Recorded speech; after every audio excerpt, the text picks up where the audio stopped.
Шевченка ескіз. Декілька тижнів тому показували його на виконкомі. Було єдине зауваження зробити ще додаткову зустріч з головним архітектором і з керівником Інституту просторового розвитку. Ми це зробили, і вже на рішенні виконкому сьогодні є ті підписи необхідні. Якщо треба додатково показати, нагадати, можемо... Це від Хорватської до... Від Хорватської до Левандівської. До Левандівської, так? Це повністю вулиця. Ідея була в тому, щоб збалансувати правильно і велосмуги, і смугу громадського транспорту, там, де це є можливо, і місця для паркування ближче до центру. Тому що все одно дві смуги є запаркованими, і тут вже треба це враховувати, щоб і правильне покриття зробити, і ширину смуг і так далі.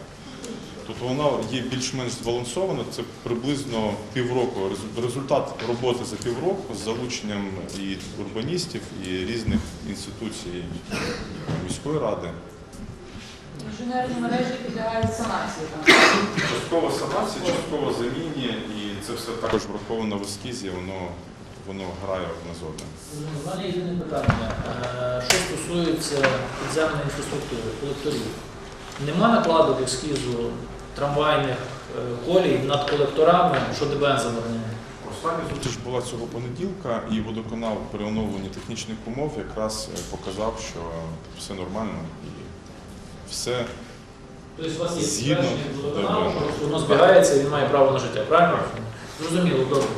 Колеги, є ще якісь запитання? Пані Оксано, Так, будь ласка. хочу сказати, це зупинки громадського транспорту і мешканців, скажімо, вулиці Славомутру, там сусіднім вулицям, така велика забудова цікавий, зупинки громадського транспорту, зокрема трамваю біля вулиці Славомутру, що десь передбачено, бо попереднім керівником говорили, на мову працювати. Зараз тоді включаємо презентацію. Якраз Роман Зубачев, який був залучений, Шевченко.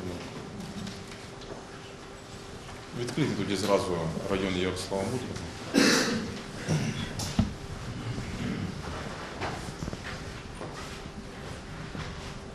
У нас Шевченка є ще ускладнений не тільки колекторами історичними, ще і ухилами. І тут ми не могли поставити там, де ми хотіли би, там ми ще дивилися згідно з Найближчі можливості. так, найближча можливість. Щоб виходити зверху, це в районі залізнична перша ситуація. Наступні розміщенки у нас будуть в районі вулиці Пілянського. Це в суботньому напрямку, це ближче до Ярослава Мудрого. Парк Ярослава Мудрого якраз напроти Великобританії, яка що Це скільки метрів приблизно зараз? Тобто там праворуч Ярослава Мудрого вулиця, тут це якраз напроти Великої Британії. Проти Великої Британії буде зупинки в дві сторони, так? Так, так. Все, дякую. Колеги, ставлю на голосування проект даного рішення. Хто за, прошу проголосувати. Дякую, рішення прийнято. Дякую.